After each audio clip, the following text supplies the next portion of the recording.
Hello students, welcome to my YouTube channel Chemistry Buzz. Myself Ashish Bhaskar, Senior Chemistry Faculty of Chartered Group of Institution. बच्चों आज हम लोग start करेंगे next lecture जिसके अंदर बच्चों हम लोग डिस्कस करने वाले हैं factors on which electronegativity depends. ठीक है, कौन कौन से फैक्टर्स ऐसे हैं जहाँ पे इलेक्ट्रोनेगेटिविटी बच्चों जिन पे डिपेंड करेगी। तो सबसे पहला बच्चों फैक्टर आता है साइज ऑफ एटम।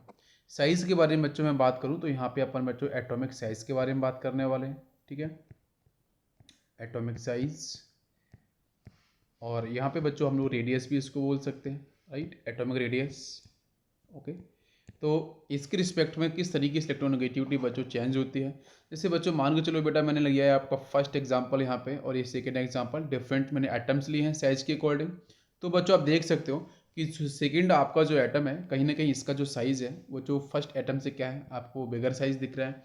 अभी पॉइंट क्या है कि इलेक्ट्रोनेगेटिविटी को हम लोग देखते कैसे हैं। तो इलेक्ट्रोनेगेटिविटी को अगर बच्चों मैं बताऊं आपको यहाँ पे, तो electronegativity is nothing, it is only the force of attraction. ठीक है, this is only the force of attraction.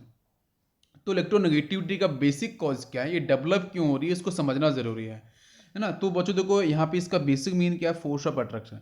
किसका फोर्स ऑफ अट्रैक्शन बच्चों, जो आपका इलेक्ट्रॉन अट्रैक्ट किया जाने वाला है। मतलब बेटा किसके द्वारा अट्रैक्शन होगा, तो जब मैंने बोला था कि इलेक्ट्रोनेगेटिविटी को जब हम बात बोलते हैं तो बच्चों यहाँ पे हम अट्रैक्शन वर्ड लेके आते हैं। क्या, अट्रैक्शन, नॉट एक्सेप्टेंस नहीं। क्या होगा बच्चों, यहाँ पे हम लोग अट्रैक्शन लेके आते हैं। तो भाई इलेक्ट्रॉन का जो अट्रैक्शन हो रहा है वो किसके द्वारा हो रहा है, इलेक्ट्रॉन का अट्रैक्शन बच्चों न्यूक्लियस के द्वारा, या फिर बच्चों न्यूक्लियर चार्ज बोल सकते हो, कैपिटल जेड, या फिर बच्चों हम लोग प्रोटॉन्स। तो कहीं ना कहीं प्रोटॉन्स बच्चों कहाँ प्रेजेंट है, आपके न्यूक्लियस में प्रेजेंट है। तो न्यूक्लियस के द्वारा या प्रोटॉन्स के द्वारा जो आपका इलेक्ट्रॉन है उसका बच्चों अट्रैक्शन होना, उसी को हम बोलेंगे बच्चों इलेक्ट्रोनेगेटिविटी। तो मतलब इलेक्ट्रोनेगेटिविटी कहाँ पे अधिक होगी भाई, इलेक्ट्रोनेगेटिविटी किसी भी एटम या एलिमेंट की वहाँ पे अधिक होगी जहाँ पे फोर्स ऑफ अट्रैक्शन आपको मैक्सिमम डिफाइन किया जाएगा। मतलब अगर हमारे सामने एक एटम ये फर्स्ट या हमारे पास ये एटम सेकेंड, तो अब इन दोनों में से किसके पास बच्चों फोर्स ऑफ अट्रैक्शन की वैल्यू मैक्सिमम होगी। तो बच्चों ये आप इलेक्ट्रॉन यहाँ पे प्रेजेंट है, ये इलेक्ट्रॉन आपका यहाँ प्रेजेंट है। तो आप अब मुझे बताओ कि इन दोनों में से कहाँ पे फोर्स ऑफ अट्रैक्शन मैक्सिमम होगा, है ना। तो इसको मैं इस तरीके से, बेटा ये न्यूक्लियस रहा तो यहाँ पे अट्रैक्शन कुछ इस तरीके से बच्चों आपका यहाँ पे होगा, है ना। इसके साथ भी अट्रैक्शन वैल्यू इस तरीके से आपको डिफाइन की जाएगी डॉट डॉट फॉर्म में, राइट। अभी बताना है बेटा स्ट्रॉन्ग फोर्स ऑफ अट्रैक्शन कहाँ पे होगा, मतलब यहाँ पे आपका ये फोर्स ऑफ अट्रैक्शन हो जाएगा, यहाँ बच्चों ये फोर्स ऑफ अट्रैक्शन होगा। अब स्ट्रॉन्ग फोर्स ऑफ अट्रैक्शन कहाँ पे काम करेगा, तो आपको अब पता होना चाहिए कि जहाँ पे बच्चों साइज आपका कैसा होगा, छोटा साइज होगा। ठीक है, अब जहाँ पे साइज छोटा है तो कहीं ना कहीं आपका जो इलेक्ट्रॉन होगा, जो बाहर इलेक्ट्रॉन आपको दिख रहा है, जो न्यूक्लियस आपको दिख रहा है ना। तो साइज छोटा होने पे क्या होगा, एटॉम रेडियस कम होने पे आपका जो अट्रैक्शन होगा, फोर्स ऑफ अट्रैक्शन, उसकी वैल्यू क्या हो जाएगी, अधिक। तो जो आपका फर्स्ट वाला केस है, इस केस में फोर्स ऑफ अट्रैक्शन की वैल्यू अधिक होगी एज कंपेयर जो आपका सेकंड जो केस है जहाँ पे बिगर साइज ऑफ एटम है। लेकिन बेटा फोर्स ऑफ अट्रैक्शन है ना किसकी किसके बीच में बच्चों, जो आपका आउटरमोस्ट जो आपको इलेक्ट्रॉन दिख रहा है बेटा, बाहर प्रेजेंट इलेक्ट्रॉन है, उसके साथ न्यूक्लियर चार्ज कैपिटल जेड बोल सकते हैं, प्रोटॉन्स बोल सकते हैं, है ना, उसका फोर्स ऑफ अट्रैक्शन तो कहाँ बच्चों ज़्यादा होगा। कॉमन सी बात है बच्चों, यहाँ पे आपका जहाँ पे आपका एटम का साइज कैसा होगा, छोटा साइज होगा। तो दैट्स वाई भाई एटम का साइज छोटा है, फोर्स ऑफ अट्रैक्शन ज़्यादा है। तो जितना साइज एटम का छोटा उतना ही अधिक फोर्स ऑफ अट्रैक्शन, तो इलेक्ट्रोनेगेटिविटी भी उतनी ही अधिक होगी। क्या बात समझ में आई, इसका मतलब कि जो इलेक्ट्रोनेगेटिविटी होगी बच्चों वो साइज के इनवर्सली प्रोपोर्शनल हो जाएगी। कि भाई साइज जितना छोटा होगा इलेक्ट्रोनेगेटिविटी उतनी अधिक होगी, मतलब फोर्स ऑफ अट्रैक्शन की वैल्यू उतनी ही अधिक आपकी हो रही थी। अगर साइज बच्चों आपका देखो सेकंड केस के अंदर बच्चों साइज क्या है आपका, बड़ा साइज है।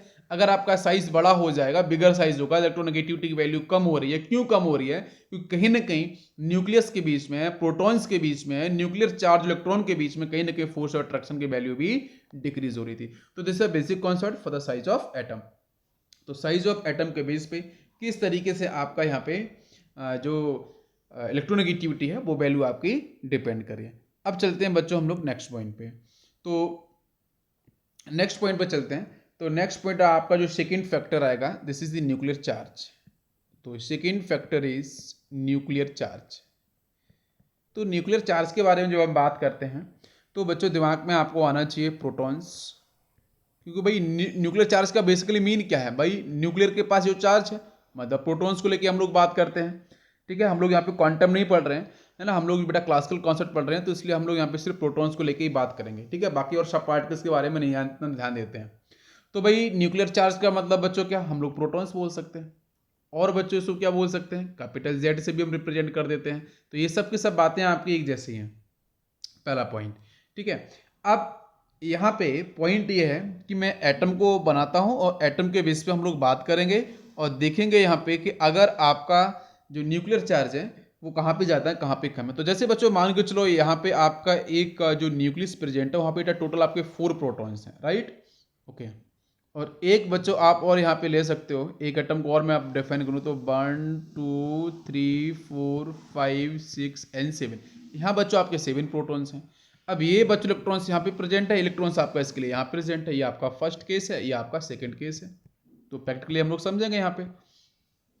तो आप मुझे बताओ इन दोनों केसों में जहाँ पे आपके प्रोटॉन्स अधिक दिख रहे हैं, जहाँ पे प्रोटॉन्स मैक्सिमम डिफाइन हो रहे हैं, ऑब्वियसली बच्चों वहाँ पे आपका जो फोर्स ऑफ अट्रैक्शन, जब हम इलेक्ट्रोनेगेटिविटी को हम बात करते हैं, इलेक्ट्रोनेगेटिविटी का बेसिक मीन आपको समझ में आना चाहिए कि सर फोर्स ऑफ अट्रैक्शन के बारे में बात हो रही है। न्यूक्लियस के पास जो चार्ज प्रेजेंट है, न्यूक्लियस के पास जो प्रोटॉन्स प्रेजेंट हैं, उसके और जो बच्चों आपका इलेक्ट्रॉन अट्रैक्ट किया जाना है उसके बीच में। तो कहीं ना कहीं बच्चों यहाँ पे आपका फोर्स अट्रैक्शन काम करेगा, अरे बताओ, बिल्कुल काम करेगा। इसके साथ भी फोर्स अट्रैक्शन बच्चों कुछ ना कुछ वैल्यू काम करेगी, कुछ ना कुछ वैल्यू डिफाइन होगी, लेकिन अधिक फोर्स ऑफ अट्रैक्शन कहाँ पे होगा, क्वेश्चन ये है। तो बच्चों अधिक फोर्स ऑफ अट्रैक्शन आपका सेकंड केस में होगा। क्यों होगा, क्योंकि कहीं ना कहीं बच्चों वहाँ पे आपके न्यूक्लियस के पास अधिक प्रोटॉन्स हैं, तो जहाँ पे प्रोटॉन्स अधिक होंगे वहाँ पे आपका अधिक फोर्स ऑफ अट्रैक्शन हो जाएगा। तो इसी तरीके से फोर्स ऑफ अट्रैक्शन की ही तो वैल्यू को इलेक्ट्रोनेगेटिविटी से रिप्रेजेंट कर रहे हैं। तो इसका मतलब कि यहाँ पे जो इलेक्ट्रोनेगेटिविटी होगी ये बच्चों आपकी डायरेक्टली प्रोपोर्शनल टू हम लोग कैपिटल जेड लिख सकते हैं, और इसको हम बच्चों न्यूक्लियर चार्ज लिख सकते हैं, और इसको हम प्रोटॉन्स को भी लेके डिफाइन कर सकते हैं। क्या बात समझ में आई? तो electronegativity is directly proportional to nuclear charge, या फिर आपका कैपिटल जेड आप बोलो, इसको रिप्रेजेंट करते हैं बच्चों। अब इलेक्ट्रोनेगेटिविटी जो कॉन्सेप्ट है बच्चों वो फोर्स ऑफ अट्रैक्शन को ही तो रिप्रेजेंट कर रहा है। तो इसका मतलब है बहुत ही सिंपल सा स्टेटमेंट निकल के आ जाएगा कि जहां बच्चों आपका न्यूक्लियर चार्ज या कैपिटल जेड की वैल्यू जितनी अधिक होगी, इलेक्ट्रोनेगेटिविटी भी वहां पे उतनी अधिक होगी, क्योंकि फोर्स ऑफ अट्रैक्शन आपका अधिक काम करेगा। जब जहां बेटा प्रोटॉन्स अधिक होंगे तो ऑब्वियसली बच्चों फोर्स ऑफ अट्रैक्शन अधिक होगा, तो आपकी इलेक्ट्रोनेगेटिविटी वैल्यू भी कैसी होगी, आपकी मैक्सिमम होगी। क्लियर है पॉइंट? ओके। अब चलते हैं बच्चों हम लोग नेक्स्ट पॉइंट पे। नेक्स्ट आपका कॉन्सेप्ट आएगा बच्चों, थर्ड आपका जो फैक्टर है उस फैक्टर पर चलते हैं, चार्ज ऑन कैटायंस, राइट। तो next one is charge on cation. तो चार्ज ऑन कैटायन की जब हम बात करते हैं तो इसको लेकर काफ़ी सारी क्वेश्चंस भी बनते हैं। तो देखो यहाँ बच्चे बहुत ही बेसिक सा कॉन्सेप्ट है। अभी अपन लोग अगर देखेंगे यहाँ पे, तो मैंने आपको आयोनिक रेडियस में जब मैंने डिस्कस किया था, जो बच्चों में आपको एटॉमिक रेडियस पढ़ा रहा था, ठीक है। तो एटॉमिक रेडियस मतलब ये मैं आपको पीरियोडिक प्रॉपर्टी के अंदर डिस्कस कर रहा था। तो वहाँ पे मैंने आपको बताया हुआ था कि बच्चों हमारे पास सपोज इस तरीके से एटम प्रेजेंट है ए, इस एटम ए से बच्चों आपका बना है cation suppose A plus, when releasing of one electron, यहाँ पे आयोनाइजेशन एनर्जी आपकी डिफाइन होती है, राइट। और अगर बच्चों ए एटम के साथ अगर मैं वन इलेक्ट्रॉन को ऐड करा दूं तो बच्चों यहाँ से आपका ए माइनस एनाइन, ये आपका बच्चों क्या है, ये तो आपका यहाँ पे कैटाइन हो गया भाई, पॉजिटिव चार्ज आएगा। और ये बच्चों जो फॉर्म हुआ है ये आपका एनाइन हुआ है। और यहाँ पे जब इलेक्ट्रॉन को बच्चों हम ऐड करेंगे तो यहाँ पे प्रॉपर्टीज बच्चों जो डिफाइन होगी वो आपकी इलेक्ट्रॉन एफिनिटी डिफाइन होती है। ये बात आपको समझ में आनी चाहिए, ठीक है। ये दोनों ही कॉन्सेप्ट क्लियर हैं। अब जब साइज के बारे में बात करते हैं तो मैं आपको बताना चाहूँगा कि बच्चों आपका सपोज ए एटम का साइज आपका ये है, ठीक है।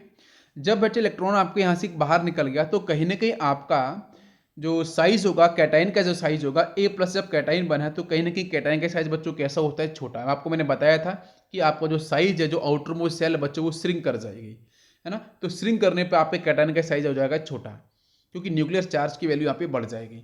इसी तरीके से बच्चों जब आप एक्स्ट्रा इलेक्ट्रॉन को ऐड कर रहे हो तो ऐड करने पे साइज बच्चों इंक्रीज क्यों करेगा, बिकॉज यहाँ पे आपका इलेक्ट्रॉन जो रिपल्सन वैल्यू होती है बच्चों वो आपकी यहाँ पे इंक्रीज होगी, तो यहाँ पे एक्सपांसन हो जाएगा। तो एक्सपांसन जब होगा बच्चों आउटर सेल का, तो कहीं ना कहीं यहाँ पे आपकी जो साइज है, जो रेडियस की वैल्यू है वो आपकी इंक्रीज करेगी। क्लियर है?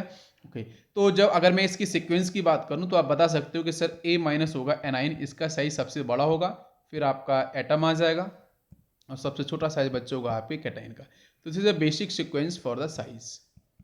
अब चार्ज ऑन कैटाइन को लेकर जब मैं बात करूंगा तो यहाँ पे बिल्कुल बच्चों साइज को लेकर भी बात कर सकता हूँ मैं। तो ध्यान से देखना है कि भाई यहाँ पे जरा मैं कुछ एक दो एग्जांपल लेता हूँ और उसकी हेल्प से हम लोग समझ लेंगे। जैसे बच्चों मान के चलो हमारे पास बच्चों प्रेजेंट है Fe+2 और हमारे पास Fe+3 आपके पास कैटाइन प्रेजेंट है। ठीक है, यहाँ से देखो बच्चों कितने इलेक्ट्रॉन्स बच्चों आयरन से निकाले गए हैं, 2 इलेक्ट्रॉन्स।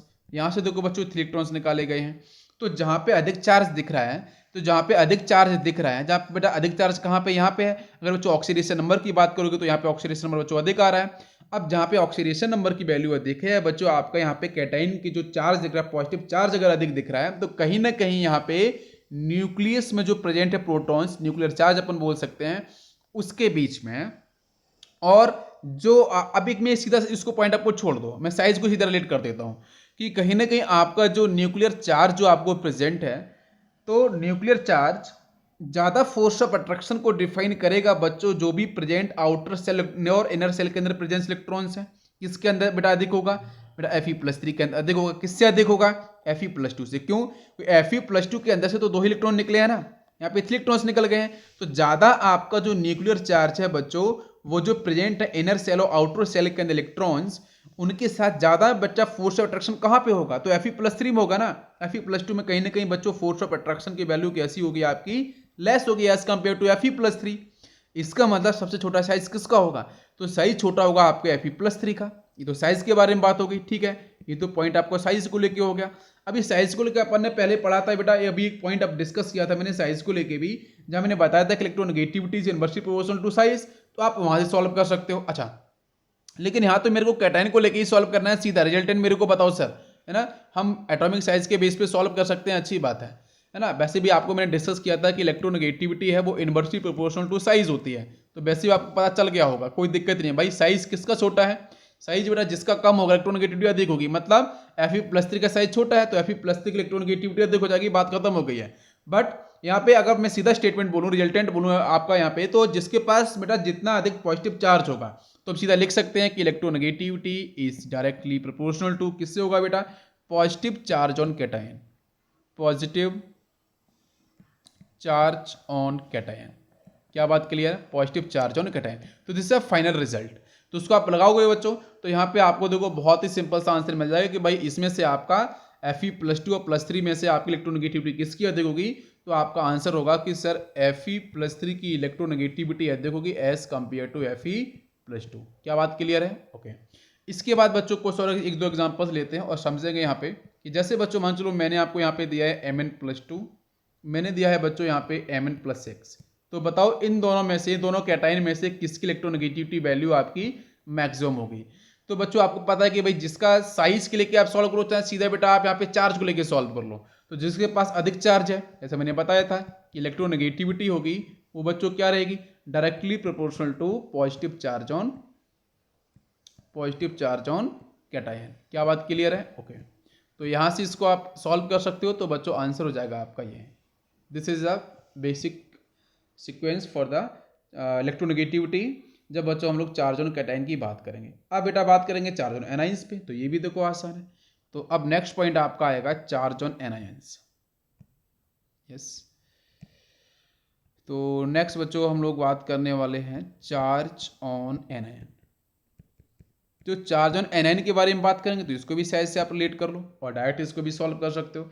तो जैसे बच्चों मान के चलो मैं यहाँ पे आपको एक तीन पर्टिकुलर मैं आपको एक स्पीसीज दे रहा हूँ, N-1, N-2, N-3, राइट। आपको बताना है सबसे अधिक साइज किसका होगा। पहले साइज के बारे में बताओ, सबसे बड़ा साइज किसका होगा, जिसके पास अधिक नेगेटिव चार्ज। क्यों होगा, क्योंकि बच्चों इलेक्ट्रॉन रिपल्सन काम करेगा। ठीक है, ओके। तो भाई साइज के बारे में बात करोगे तो ये आपका आंसर हो जाएगा। अभी साइज को लेके तो मैंने बताया था भाई एक ही कॉन्सेप्ट देखो सारे क्वेश्चन सॉल्व हो रहे हैं, क्यों बेटा नए कॉन्सेप्ट को आप मेमोराइज करो, तो कोई भी ऐसा आपको समझने की जरूरत नहीं है, आप एक ही कॉन्सेप्ट सॉल्व कर सकते हो साइज को लेकर ही। ठीक है, तो आप ये आपका देखो अगर मैं रिजल्टेंट लिखूँ आंसर तो क्या होगा कि electronegativity is inversely proportional to negative charge on anion. तो भाई जब एनायन के बारे में बात करते हैं तो बच्चों वो होता है आपका इनवर्सली प्रोपोर्शनल। मतलब जितना अधिक नेगेटिव चार्ज होगा इलेक्ट्रोनेगेटिविटी उतनी कम हो जाएगी, क्योंकि भाई force of attraction is the important की, है ना, वही आपको समझना है। जितना बच्चों आपका नेगेटिव चार्ज कम होगा तो इलेक्ट्रोनेगेटिविटी क्या होगी बच्चों, उतनी आपकी अधिक हो जाएगी। सिंपल सा पॉइंट है। तो जब इलेक्ट्रोनेगेटिविटी कॉन्सेप्ट की बात करेंगे तो आंसर क्या होगा बच्चों, तो यहाँ पे जरा मैं आपको जो हमारे पास एनाइन गिवन है उनका आपका आंसर बताता हूँ। तो बच्चों यहाँ पे इसका इलेक्ट्रोनेगेटिविटी का आंसर क्या होगा, तो इलेक्ट्रोनेगेटिविटी का आंसर आपका हो जाएगा कि सर n-1 का सबसे अधिक इलेक्ट्रोनेगेटिविटी होगा, फिर n-2 होगा और फिर आपका n-3 होगा। तो this is the basic sequence for the electronegativity जब बच्चों हम चार्ज और एनाइंस को लेके बात करेंगे। क्या ये पॉइंट क्लियर है? ओके, समझ में आ गया। चलो अब इसके बाद बच्चों नेक्स्ट पॉइंट हम आपको डिस्कस करने वाले हैं यहाँ पे, दैट इज दी हाइब्रिडाइजेशन। ठीक है, तो नेक्स्ट कॉन्सेप्ट को चलते हैं और समझते हैं। नेक्स्ट बच्चों कॉन्सेप्ट आएगा आपका फैक्टर्स हाइब्रिडाइजेशन। तो हाइब्रिडाइजेशन की जब बच्चों हम बात करते हैं तो यहाँ पे जनरली बच्चों हम ऑर्गेनिक केमिस्ट्री को लेके डिस्कस करते हैं काफ़ी कॉन्सेप्ट, ठीक है, और इनऑर्गेनिक कंपाउंड्स हैं उनको लेके भी हम लोग यहाँ पे समझते हैं। तो बेसिकली बच्चों जब हम हाइड्रेशन की बात करते हैं तो बच्चों यहाँ पे आपके जो आपकी सबसेल्स हैं या फिर आपके जो ऑर्बिटल्स हैं, है ना, वो कौन कौन सी बेटा यहाँ पे पार्टिसिपेट करते हैं, क्वेश्चंस किस पे बनता है। वैसे तो बच्चे हमारे पास अगर आप बोलोगे सबसेल कौन कौन सी हैं, सर एस है, पी है, डी है, एफ है, बट हमारे यहाँ क्वेश्चंस किससे बनते हैं, तो क्वेश्चंस बच्चों बनते हैं एस एंड पी से। ठीक है, जो बच्चों यहाँ पे मैं डिस्कस करने वाला हूँ। तो एस और पी सबसेल बच्चों यहाँ पे आपकी डिफाइंड होंगी और जिसके बच्चों ऑर्बिटल्स भी आपको डिफाइन किए जाएंगे और जिसके बेस पे यहाँ पे क्वेश्चंस आपके बनेंगे। तो हाइड्रेशन कॉन्सेप्ट के अंदर बच्चों आपके एस और पी पे हम लोग यहाँ फोकस करेंगे। बाकी आपका जो डी और एफ है उसको लेके जनरली क्वेश्चंस बनते नहीं है, लेकिन जो डी सबसेल है उस या डी जो ऑर्बिटल्स हैं उनको लेके क्वेश्चंस बनते हैं, तो उसको बेटा मैं बिल्कुल डिस्कस करूंगा आपको जब मैं डी एंड एफ ब्लॉक में आपको बताऊंगा, पढ़ाऊंगा। ठीक है, तो बच्चों यहाँ पे जो हाइड्रेशन की बात करेंगे तो आप बेटा यहाँ पे आप तो एसपी, एक आपका sp2 और एक आपका sp3 हाइब्रिडाइजेशन। यहाँ बच्चों देख सकते हो यहाँ पे S एक आपका एक P बच्चों पार्टिसिपेट कर रहा है, यहाँ पे एक S है, यहाँ बच्चों 2 P पार्टिसिपेट कर रहे हैं, यहाँ पे एक S के साथ बच्चों आपके 3 P पार्टिसिपेट कर रहे हैं, राइट। तो यहाँ बच्चों जब इलेक्ट्रोनेगेटिविटी के बारे में बात करते हैं, इस कॉन्सेप्ट को लेके, हाइब्रिडाइजेशन को लेके बच्चों इलेक्ट्रोनेगेटिविटी कॉन्सेप्ट को हम डिस्कस करते हैं, तो यहाँ बच्चों हम बात करते हैं S और P परसेंटेज की। ठीक है, तो S परसेंटेज के बारे में अगर मैं बात करूँ तो बच्चों आप बता सकते हो भाई यहाँ पे S परसेंटेज कितना होगा। एस बच्चों यहाँ पे कितना है, 1 पार्टिसिपेट किया है, तो कैसे निकालते हैं बच्चों, एस के ऊपर 1 हो जाएगा, टोटल कितना है 1, एक एस है एक पी है मतलब 2, तो आपका 2 नीचे हो जाएगा, टोटल नीचे आ जाएगा बेटा, इंटू मल्टीप्लाई 100 परसेंटेज निकालना है तो आपका यहाँ पे 50 आ जाएगा, तो बेटा कितना है 50%। ठीक है, इसी तरीके से बच्चों sp2 पे बेटा पहुंचेंगे तो यहाँ पे क्या होगा बेटा, एस कितना है 1 और पी कितना है बच्चों 2 और एक एस बेटा कितना 1, तो टोटल बच्चों कितना हुआ 2 + 1 दैट इज 3 इंटू आपका 100। यहाँ से इसे कैंसिल करेंगे तो आंसर आपको मिल जाएगा डायरेक्ट आपको 33.33%। इसी तरीके से अगर मैं sp3 के बारे में बात करूँ तो sp3 भी आप निकाल सकते हो कि सर 1/3p है, एक ऐसे तो मतलब 4 × 100 कैंसिल करोगे तो आपको यहाँ से 25 मिल जाएगा, तो ये बच्चों आ गया आपका 25%। तो आप देख सकते हो यहाँ बच्चों एस परसेंटेज को लेके हम बात करते हैं, तो इलेक्ट्रोनेगेटिविटी को जब मैं आपको रिलेट करूँगा तो जितना अधिक बच्चों एस परसेंटेज होगा, तो एस परसेंटेज बच्चों एस पी जितना अधिक एस परसेंटेज होगा तो हम ऐसे लिखेंगे यहाँ पे कि जो एस परसेंटेज जितना अधिक होगा तो इलेक्ट्रोनेगेटिविटी भी बच्चों उतनी ही अधिक होगी उस पर्टिकुलर एटम की। बच्चों किसी भी एटम को लेके हम हाइड्रेशन डिफाइन करते हैं, राइट। तो भाई जो सेंट्रल एटम होगा उस सेंट्रल एटम का जितना बच्चों आपका एस परसेंटेज होगा, जिसके पास जितना एस परसेंटेज बच्चों आ जाएगा तो वहाँ पे उसकी इलेक्ट्रोनेगेटिविटी भी उतनी ही क्या होगी बच्चों, अधिक हो जाएगी, राइट। ये कॉन्सेप्ट समझ में आपको आ गया। हम एटम को लेके बात करते हैं, जिस सेंट्रल एटम स्पेसिफाई बच्चों में करूँ अगर कोई मॉलिक्यूल गिवन है तो आपका बच्चों डेफिनेटली आप सेंट्रल एटम के बारे में बात करते हैं और सेंट्रल एटम तो आपको पहचानना आता ही है, नहीं तो मैं आपको केमिकल मॉडलिंग पढ़ाऊंगा तो आपको और क्लियर हो जाएगा। तो देखो बच्चों एस परसेंटेज जितना आपका अधिक हो किसी भी एटम का तो इलेक्ट्रोनेगेटिविटी की वैल्यू डेफिनेटली आपको अधिक, इससे मतलब ये बच्चा हो जाएगा डायरेक्टली प्रोपोर्शनल। तो आंसर बताओ बच्चों क्या होगा, सीक्वेंस क्या होगा, तो sp हमेशा बच्चों मोर इलेक्ट्रोनेगेटिव होगा, नेक्स्ट वन इज sp2 और सबसे कम होगा आपका sp3। तो कहीं ना कहीं जब हाइड्रेशन के बारे में बात करते हैं तो sp हाइब्रिडाइज्ड कोई एक ऐसा मॉलिक्यूल जिसका हाइड्रेशन sp हाइड्रेशन होगा तो उसकी इलेक्ट्रोनेगेटिविटी हमेशा क्या होगी, अधिक, बिकॉज बच्चों वहाँ पे s परसेंटेज कितना होता है आपका 50%। और sp2 की बात करेंगे 33.3% होता है, और हम बात करेंगे sp3 की तो ये होता है आपका 25%। अगर इसमें कभी कभी क्वेश्चन पी परसेंटेज को लेके पूछ दिया गया तो भी आप सॉल्व कर सकते हो। क्या कि भैया अगर आप पी परसेंटेज होगा तो वो बच्चों हो जाएगा आपका इन्वर्सली प्रोपोर्शनल टू इलेक्ट्रोनेगेटिविटी, ठीक है। या फिर इसे आप ऐसे लिख दो कि सर इलेक्ट्रोनेगेटिविटी होगी ये inversely proportional to P percentage, because S percentage directly proportional है तो पी परसेंटेज की हो जाएगी आपकी इन्वर्सली प्रोपोर्शनल। क्लियर है पॉइंट? ओके, नेक्स्ट पॉइंट बच्चों हम डिस्कस करने वाले हैं यहाँ पे। नेक्स्ट आपका जो फैक्टर आएगा, it is very important factor. जिस फैक्टर के अंदर बच्चों मैं बताऊंगा आपको nature and number of atoms, nature and number of atoms. तो इसके अंदर मैं आपको यहाँ पे एग्जांपल समझाऊंगा, बाकी इसका जो रिजल्ट कैसे निकलता है उसको मैं बता देता हूँ बच्चों। Electronegativity directly proportional to positive charge, ये तो हम लोगों ने अभी पढ़ा ही था, ठीक है। और एक मैं रिलेशन और लिख लेता हूँ, electronegativity inversely proportional to negative charge. ये दोनों आपको पॉइंट क्लियर है? ओके। अब यहाँ पे क्वेश्चन कुछ ऐसा होगा कि बच्चों यहाँ पे आपको नंबर ऑफ एटम्स के बेस पे आपको इलेक्ट्रोनेगेटिविटी का आंसर आपको चूज करना होगा, है ना। तो एग्जांपल्स हम समझेंगे। जैसे बच्चों फर्स्ट एग्जांपल मैं आपको देता हूँ PCl3, नेक्स्ट है बच्चे हमारे पास PF5, ठीक है। हमारे पास ये दो मॉलिक्यूल्स हैं, इन दोनों मॉलिक्यूल्स में किसकी इलेक्ट्रोनेगेटिविटी अधिक होगी, ये आपका क्वेश्चन है।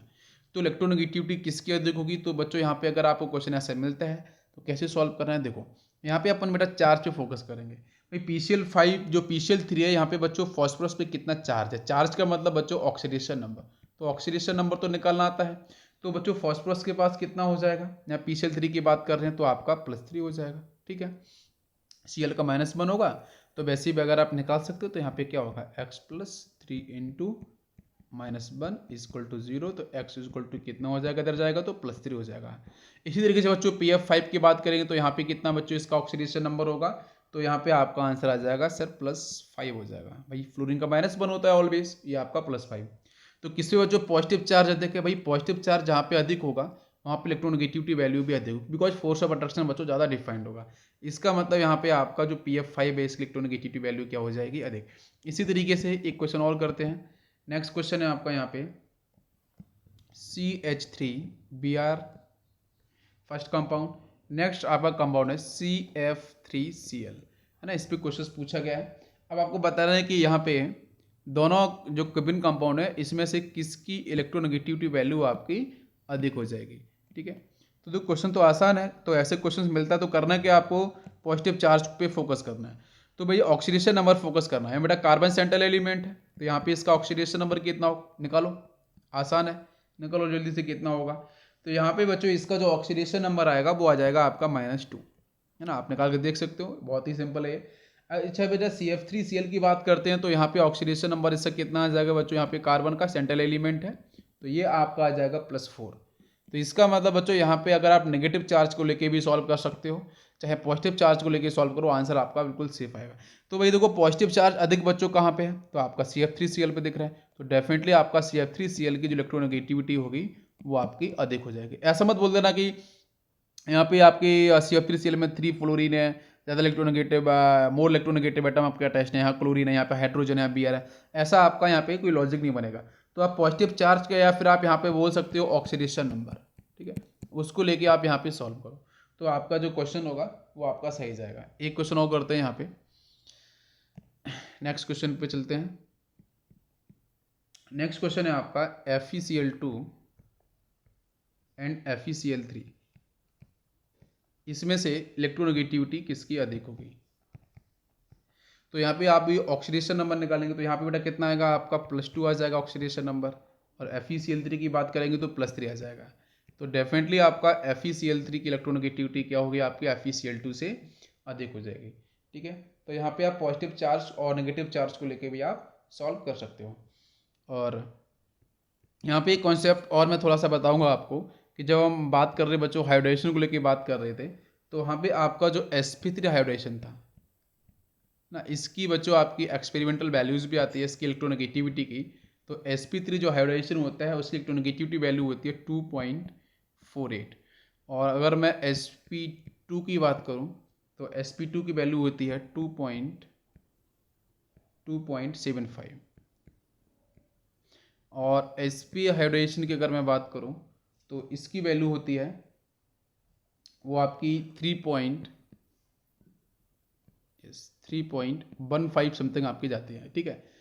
तो आपको वैसे भी दिख रहा है कि इलेक्ट्रोनेगेटिविटी वैल्यू है वो आपकी एचपी की मैक्सिमम है, उससे कम sp2 और सबसे कम आपका sp3 है ना। तो परसेंटेज की बेस पे सॉल्व कर सकते हो, बाकी ये वैल्यूज इस तरीके से निकल जाती हैं, है ना। इसकी बेस पे भी आप देख सकते हो। एक क्वेश्चन और लेते हैं यहाँ पे, PbCl2 एंड PbCl4, इसमें से किसकी इलेक्ट्रोनेगेटिविटी देखोगे, इलेक्ट्रोनेगेटिविटी किसकी अधिक होगी। तो आप ऑक्सीडेशन नंबर निकालो। यहाँ पे ऑक्सीडेशन नंबर कितना आ जाएगा, +2 आ जाएगा PbCl2 में, और यहाँ पे आपका +4 आ जाएगा। तो आंसर क्लियर है आपका, PbCl4 की इलेक्ट्रोनेगेटिविटी वैल्यू कैसी होगी आपकी, अधिक हो जाएगी। तो ये कुछ बेसिक क्वेश्चंस थे, और इन क्वेश्चंस पे आपके प्रैक्टिस भी हो गई है, और बाकी अगर क्वेश्चंस बनते हैं तो आप इस पर सॉल्व कर सकते हो। नेक्स्ट पॉइंट पे चलते हैं बच्चों। नेक्स्ट पॉइंट हम लोग डिस्कस करेंगे बच्चों, trends of electronegativity in periodic table. Periodic table के अंदर बच्चों आपका जो नॉर्मल ट्रेंड है, बेसिक ट्रेंड है, वो क्या बनता है, ठीक है। तो इसमें मैं दो ही टर्म को लेके आऊँगा। फर्स्ट मैं बताऊँगा बच्चों पीरियड के बारे में, और सेकंड में आपको डिस्कस करूँगा यहाँ पे ग्रुप को लेके। तो जब हम बच्चों पीरियड को लेके बात करेंगे तो उसमें हम लोग बेटा मूव करते हैं लेफ्ट से राइट में, क्लियर है। और लेफ्ट से राइट में अगर बच्चों हम ट्रेवल करेंगे तो ट्रेवल करने पे क्या होगा, मूव करने पे क्या होगा कि बच्चों कैपिटल Z की जो वैल्यू होती है मुझे पता है कि इंक्रीज करेगी। कैपिटल Z इंक्रीज करने का मतलब बच्चों हम बोलते हैं कि न्यूक्लियर चार्ज भी क्या होगा, इंक्रीज करेगा, राइट। मतलब फोर्स ऑफ अट्रैक्शन भी हम बोल सकते हैं कि कहीं ना कहीं आपका जो फोर्स ऑफ अट्रैक्शन की जो वैल्यू है वो भी क्या होगी, इंक्रीज करेगी। और इसके साथ आप देखो तो जब हम बात करते हैं प्रोटॉन्स की तो कहीं ना कहीं पॉजिटिव चार्ज भी आपका इंक्रीज करेगा। तो डेफिनेटली आपका फोर्स ऑफ अट्रैक्शन अधिक, तो इलेक्ट्रोनेगेटिविटी की वैल्यू भी क्या होगी, आपकी अधिक होगी। तो यहाँ पे कुछ बेसिक टर्म्स बोले जाते हैं कि बच्चों इलेक्ट्रोनेगेटिविटी की बात, राइट, और चाहे यहाँ पे आपकी इलेक्ट्रॉन एफिनिटी की बात हो, और चाहे बच्चों आयनाइजेशन एनर्जी की बात हो, इन तीनों का जो ट्रेंड होता है वो आपका पीरियोड टेबल के अंदर एक जैसा होता है और आपका सेम होता है। Clear point. ओके, जब ग्रुप के बारे में हम लोग स्टडी करेंगे तो यहाँ बच्चों देखो टॉप से बॉटम आने पे आपका साइज क्या हो रहा है, साइज बच्चों आपका डेफिनेटली इंक्रीज करता जा रहा है। जब साइज इंक्रीज कर रहा है तो कहीं ना कहीं फोर्स ऑफ अट्रैक्शन की वैल्यू क्या होगी बच्चों, डिक्रीज। जब फोर्स ऑफ अट्रैक्शन डिक्रीज करेगा तो इसका मतलब यहाँ पे जो इलेक्ट्रोनेगेटिविटी की वैल्यू है वो भी आपकी डिक्रीज करती है। और इसी तरीके से अगर डाउन द ग्रुप में बात करूँ तो बच्चों चाहे आपका इलेक्ट्रोनेगेटिविटी हो, ये भी डिक्रीज करेगी। इलेक्ट्रॉन एफिनिटी की बात करते हैं तो ये भी डिक्रीज करेगा, और आयनाइजेशन एनर्जी की बात करते हैं तो ये भी आपका डिक्रीज करता है। तो चाहे पीरियड को लेके बच्चों बात हो, चाहे ग्रुप को लेके बात हो, ये मेरा तीन कॉन्सेप्ट इंपॉर्टेंट है। इलेक्ट्रॉन आपका इलेक्ट्रोनेगेटिविटी, इलेक्ट्रॉन एफिनिटी और आयनाइजेशन एनर्जी, इन तीनों का ट्रेंड लगभग आपका एक जैसा होता है, तो इसमें कोई भी आपको कन्फ्यूजन नहीं होना चाहिए। क्लियर है पॉइंट। ओके ओके तो नेक्स्ट वन बच्चों हम स्टार्ट करेंगे, that is the application of electronegativity.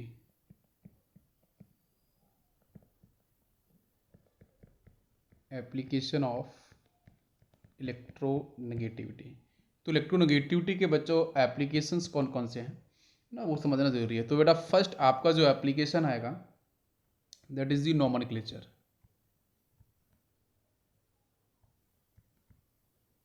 Nomenclature का बच्चों बेसिक मीन क्या है, नेमिंग करना है, ठीक है। जो भी बच्चों कंपाउंड्स के बिना, वैसे आपको पता है कि आयोपेक के अंदर जब हम पढ़ते हैं तो आयोपेक बच्चों केमिस्ट्री के लिए एक आपकी इंटरनेशनल ऑर्गेनाइजेशन है जो किसी भी कंपाउंड का नेम बच्चों डिसाइड करती है उसकी फिजिकल और केमिकल प्रॉपर्टीज़ के बेस पे। तो उसी तरीके से बच्चों यहाँ पे कुछ हमारे जो कंपाउंड्स होंगे, यहाँ पे इलेक्ट्रोनेगेटिविटी के बेस पे हम लोग उसका नॉमेनक्लेचर करेंगे।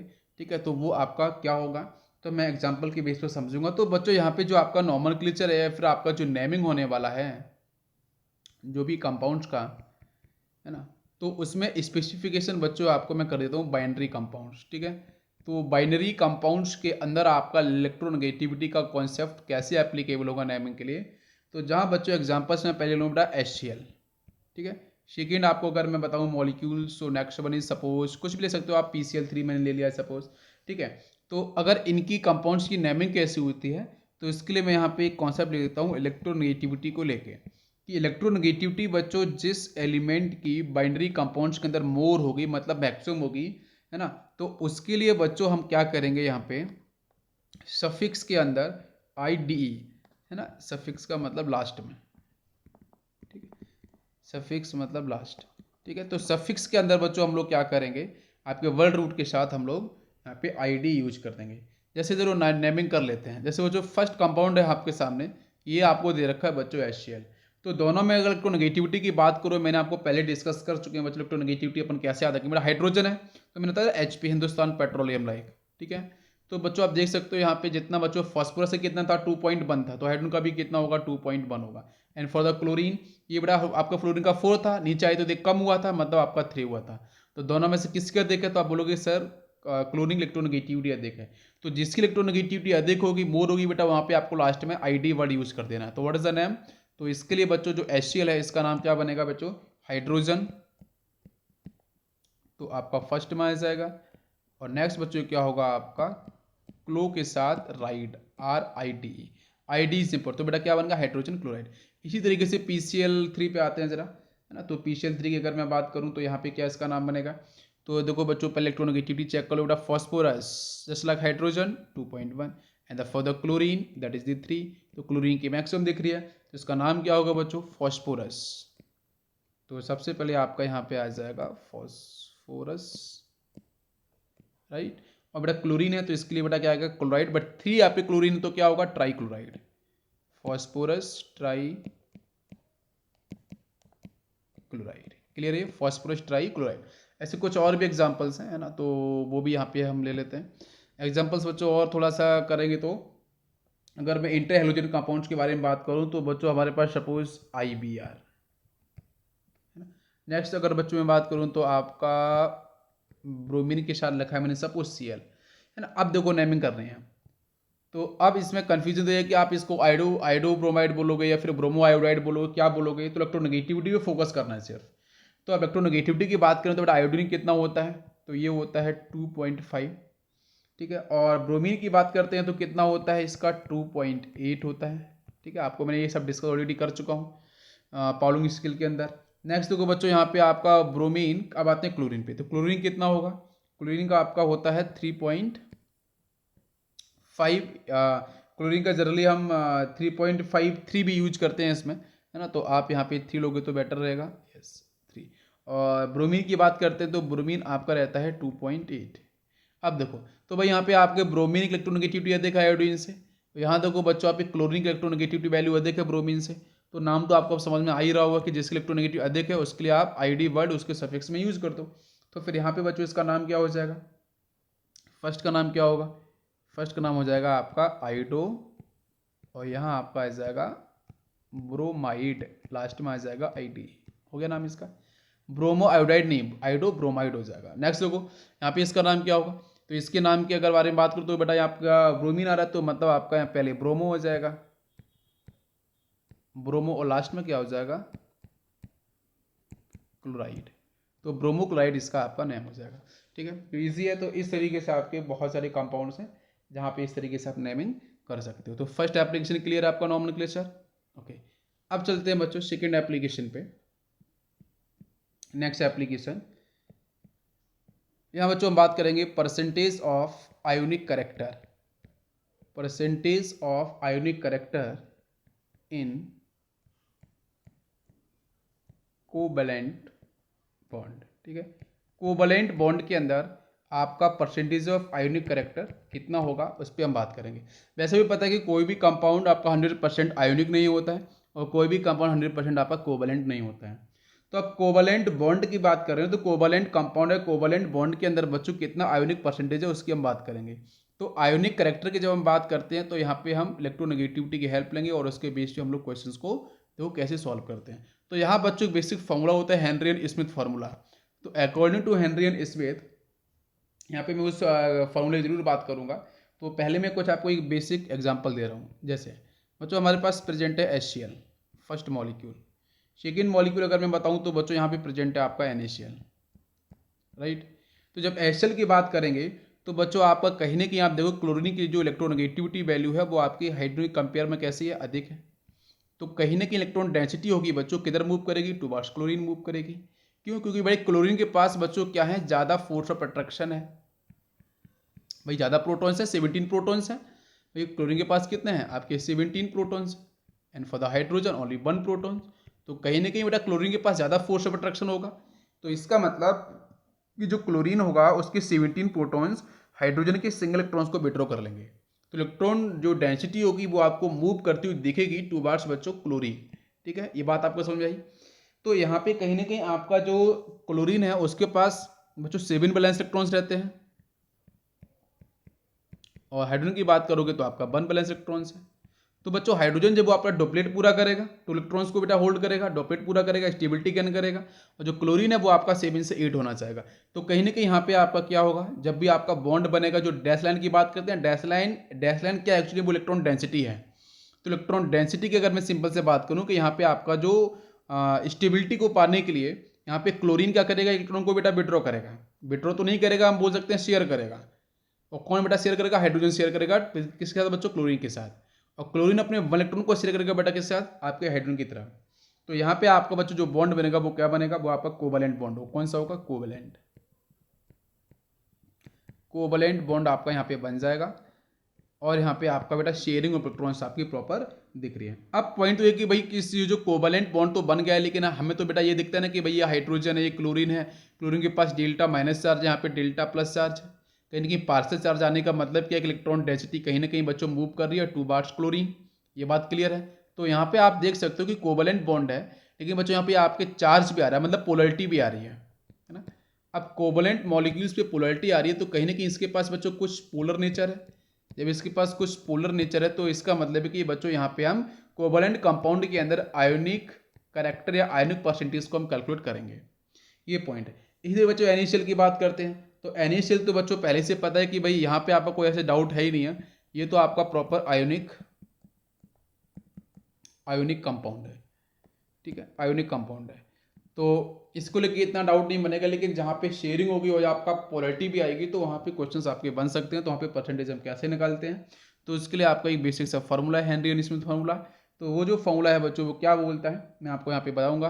तो जो फार्मूला आपका percentage of ionic character is equal to 16 mod के अंदर बच्चों change in electronegativity, right, plus 3.5 mod के अंदर रहेगा आपका डेल्टा एक्स चेंज इलेक्ट्रोनेगेटिविटी, इसका बच्चों स्क्वायर। तो this is the basic formula of Henry Smith. इसके बेस पे हम लोग बात करेंगे, और यहाँ पे आपका कितना परसेंटेज होगा आयोनिक कैरेक्टर का, तो डेल्टा एक्स जो है बच्चों वो आप लिख सकते हो एक्स ए माइनस एक्स बी, ये आपका डिफरेंस है, difference of electronegativity, difference of electronegativity. तो एक क्वेश्चन जरा सॉल्व कर लेते हैं और उसकी बेस पे देखेंगे। तो बच्चों मैं कुछ मॉलिक्यूल्स ले लेता हूँ यहाँ पे। ओके, जैसे बच्चों आपका प्रेजेंट है HF। नेक्स्ट मॉलिक्यूल की बात करूँगा तो आप HCl ले सकते हो। नेक्स्ट मॉलिक्यूल की बात करेंगे तो HBr ले सकते हो। ठीक है, तो ये बेसिक 3 एग्जाम्पल ले लेते हैं। बच्चों हाइड्रोजन कितना होता है, इलेक्ट्रोनेगेटिविटी वैल्यू आपकी 1, बेटा फ्लोरीन कितनी होती है 4, एंड फॉर द हाइड्रोजन आपको ये पहले से पता है कि आपकी ये 1 रहेगी, एंड फॉर द क्लोरीन तो आपका ये बच्चों 3 हो जाएगा। अब ब्रोमीन पे आते हैं। तो हाइड्रोजन का नॉट 1, हाइड्रोजन का बच्चों आपका होता है, हाइड्रोजन तो आपका फर्स्ट एलिमेंट है, लेकिन ये बच्चों फर्स्ट में तो रहेगा, मतलब ये 2.1। ठीक है, sorry, this is 2.1, this is also 2.1, और यहाँ बच्चों आपका हाइड्रोजन कितना होगा 2.1 एंड फॉर द ब्रोमीन बात करेंगे तो आपका 2.8। ठीक है, अब यहाँ पे आप देखो कि ये जो आपको तीनों मॉलिक्यूल्स दे रखे हैं HF, HCl, HBr, हाइड्रोजन का बेटा 2.1 है। ठीक है, अब देखो तो यहाँ पे आपकी जो परसेंटेज हम बात करेंगे, एक्चुअली में ये मॉलिक्यूल्स बच्चों आपके कोवैलेंट बॉन्ड को रिप्रेजेंट कर रहे हैं, बट यहाँ पे परसेंटेज आयनिक कैरेक्टर आपका कितना होगा।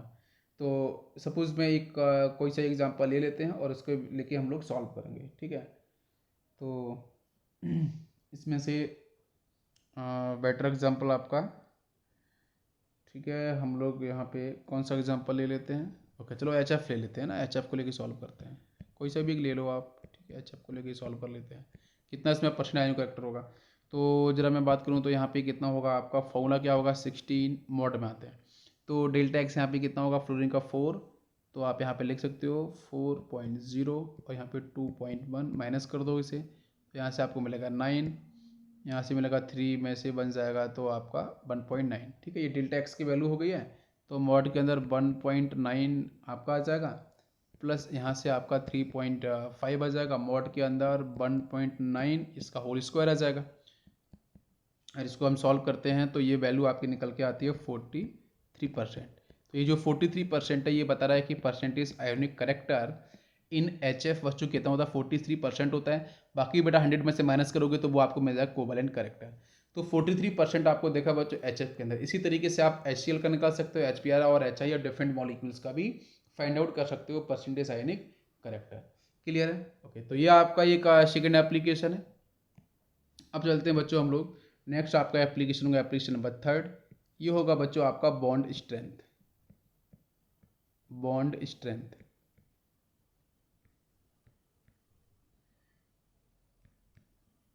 बॉन्ड स्ट्रेंथ को लेके क्वेश्चंस कैसे बनते हैं वो भी इलेक्ट्रोनेगेटिविटी के बेस पे आपको बताऊंगा।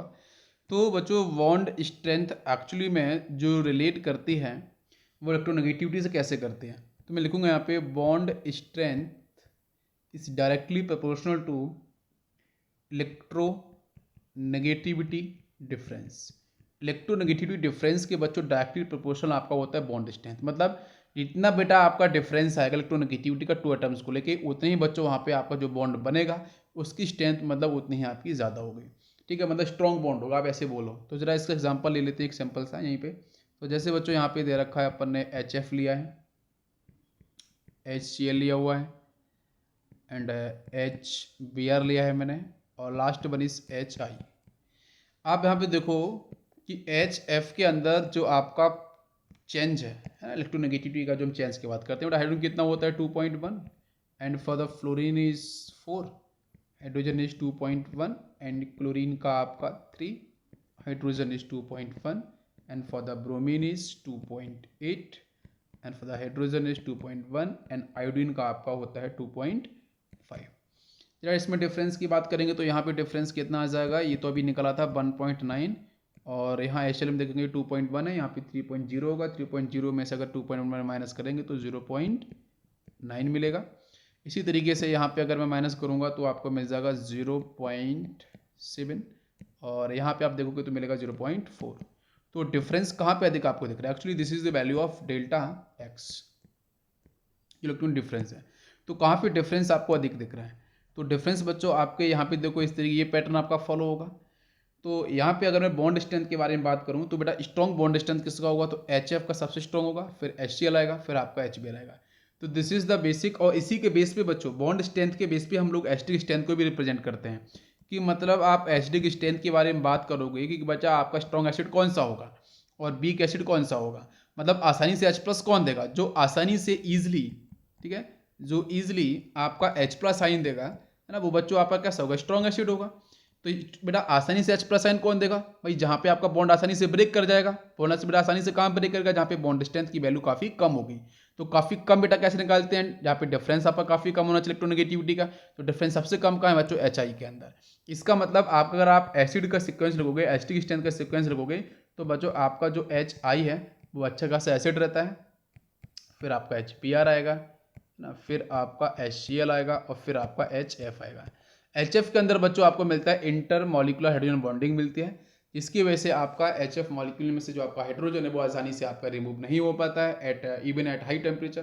तो HI है बच्चों, यहाँ से हाइड्रोजन आपका इजीली रिमूव हो जाता है। और H उसके साथ साथ बच्चों जो आयोडीन माइनस होता है बच्चों, बिकॉज जो बिगर साइज वो बच्चों एनाइन आपका काफ़ी स्टेबल हो जाता है। तो this is a basic point जहाँ पे हम लोग एस्टिक स्ट्रेंथ एस्टिक करेक्टर को लेके भी बात करते हैं।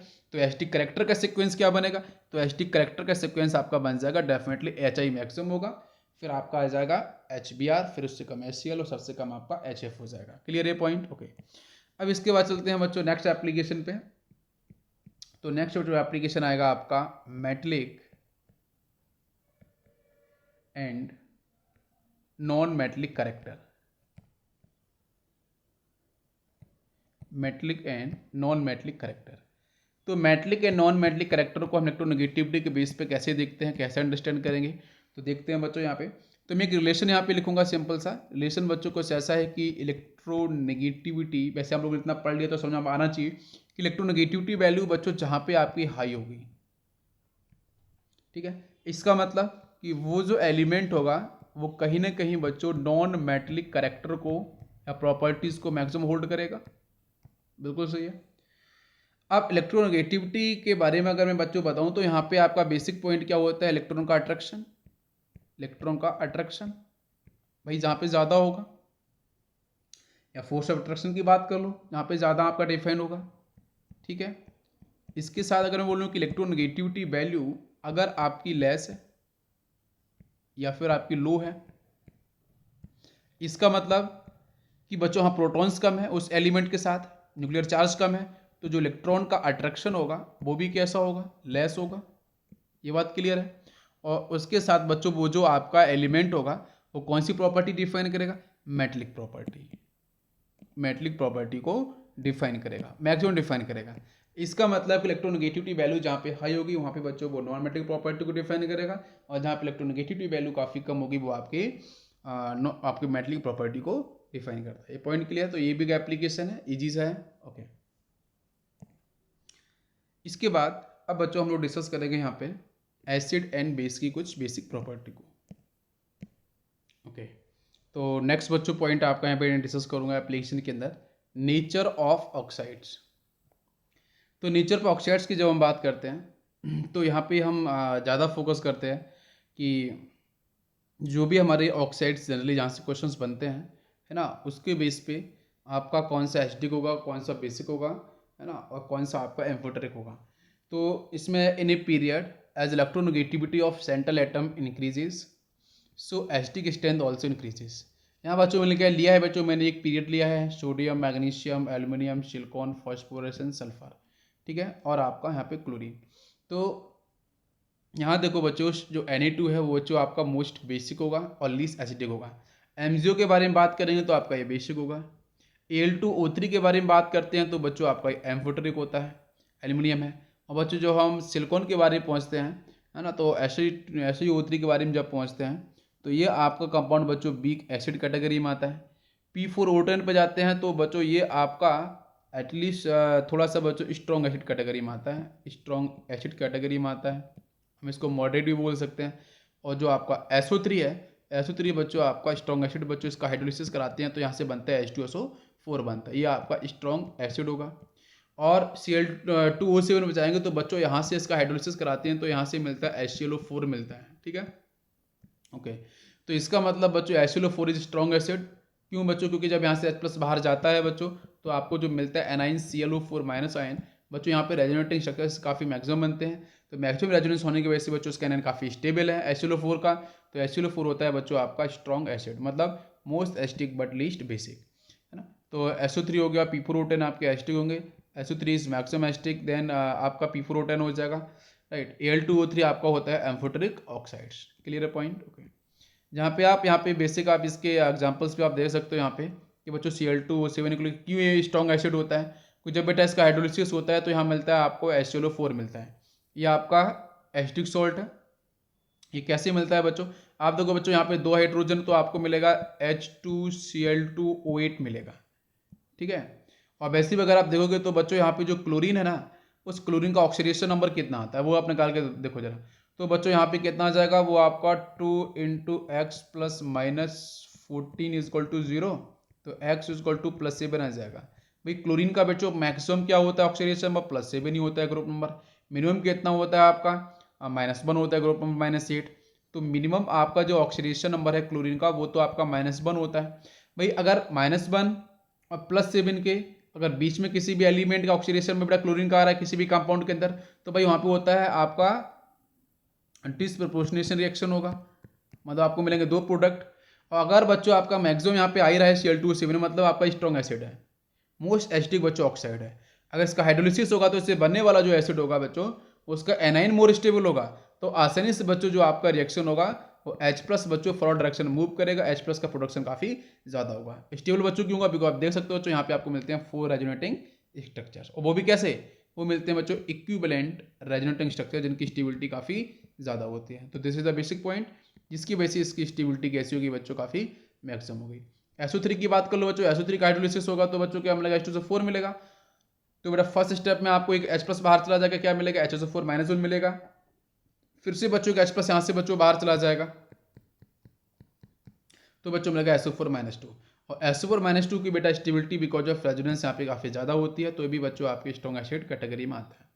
अगर एम्फोटेरिक ऑक्साइड की बच्चों बात करेंगे तो ये बेटा ऐसे ऑक्साइड्स हैं जो बच्चों एसिड से और बेस से दोनों से आपके रिएक्शन को परफॉर्म करते हैं, ठीक है। ओके, तो यहाँ पे कुछ बच्चों आपके मेटल्स हैं और उनके कुछ ऑक्साइड्स हैं, और जहाँ पे हम एम्फोटेरिक ऑक्साइड को याद करने की कोशिश करेंगे तो बच्चों देखो क्या है, जिंक हो गया है, beryllium, chromium, lead, gallium and आपका एंटीमनी, एल्यूमिनियम एंड आपका टिन। याद कैसे करना है, जिसको जिसको भी करानी है पार्टी जाओ सब ऑस्ट्रेलिया सिडनी, ठीक है। तो इस तरीके से इसे आप याद कर सकते हो, ये सिंपल सा आपका यहाँ पे लॉजिक है। अब बच्चों यहाँ पे कुछ ऑक्साइड्स लिखे हैं, ZnO, BO, Cr2O3, Pb करेगा PbO, Pb आपका O2। नेक्स्ट अगर आप बात करोगे तो GO2O3, Sp2O3, Sp2O5, Al2O3, SnO2। तो ये कुछ बेटा पर्टिकुलर आपके यहाँ पे ऑक्साइड्स हैं, ये सब के सब आपके एम्फोटेरिक प्रॉपर्टीज़ को डिफाइन करते हैं। बट ये ऑक्साइड्स बनते कैसे हैं, इसके पीछे बच्चों में आपको जब मैं आपको P ब्लॉक और D ब्लॉक डिस्कस करूँगा तो वहाँ पे इन ऑक्साइड्स का जहाँ पे मैं बेटा आपको एक पॉइंट डिस्कस करूँगा, आपका वो जो पॉइंट होगा उसको अगर बात करूँ तो कि किस तरीके से आपके ये जो ऑक्साइड्स हैं उनकी जो स्टेबिलिटी है, उनके जो ऑक्सीडेशन नंबर के बेस पे वो किस तरीके से आपकी डिफाइन होती है, ठीक है। तो वो पॉइंट वहाँ पे डिस्कस करेंगे तो आपको पता चलेंगे ऑक्साइड आपके किस तरीके से ये आपके बनते हैं, ठीक है। ओके, इसके बाद बच्चों हम चलेंगे तो आपके कुछ न्यूट्रल ऑक्साइड्स बच्चों हैं। तो न्यूट्रल ऑक्साइड देख सकते हो बच्चों आपके बेसिकली ये कुछ न्यूट्रल ऑक्साइड्स हैं, ठीक है। इसके बाद इनके एप्लीकेशंस के बारे में ऑलरेडी हम लोगों ने बात कर रखी है, एसिडिक स्ट्रेंथ, बेसिक स्ट्रेंथ के बारे में। ओके, एक पॉइंट यहाँ पे देख लेते हैं, acidic strength in a group when we move top to bottom lone pair acceptant tendency decreases, so acidic strength decreases. तो एसिडिक स्ट्रेंथ की बात करोगे तो ये बच्चों आपका एसिडिक स्ट्रेंथ का सीक्वेंस होगा। आप देख सकते हो बच्चों, आप यहाँ पे नाइट्रोजन फैमिली की बात कर रहे हैं, N2O3, P2O3, H2O3, Sp2O3, B2O3, तो आपको ये सीक्वेंस मिलता है। तो जहाँ पे हम बेटा बात करते हैं लोन पेयर एक्सेप्टेंट टेंडेंसी को लेके, तो डाउन द ग्रुप जाने पे आपकी लोन पेयर एक्सेप्टेंट जो टेंडेंसी है बच्चों वो डिक्रीज करेगी। तो डिक्रीज करने पे बिकॉज जो इलेक्ट्रोनेगेटिव एटम होगा बेटा वो लोन पेयर को आसानी से होल्ड करता है, उससे एक्सेप्टेंट टेंडेंसी काफ़ी ज़्यादा होती है। तो डाउन द ग्रुप जाने पे आपका यहाँ पे डिक्रीज करेगा बच्चों acidic strength. Next note, if oxides of same element are given then acidic strength directly proportional to oxidation number of oxidation strength. ये तो हम लोगों ने डिस्कस किया हुआ है, ठीक है। तो यहाँ पे आप देख सकते हो, यहाँ बच्चों आपको दे रखा है कुछ particular oxides N2O, NO, N2O3, NO2, N2O5। तो ऑक्सीडेशन नंबर आप निकालो तो भाई इसका +5, +4, +3, +2, ठीक है। और यहाँ इसका निकाल सकते हो तो बच्चों कितना आएगा, यहाँ पे आपका 2x इक्वल टू +2 जाएगा, तो x इक्वल टू +1, ठीक है। तो यहाँ पे आपका जो मोस्ट एसिडिक होगा वो आपका बन जाएगा N2O5, सबसे कम होगा आपका N2O,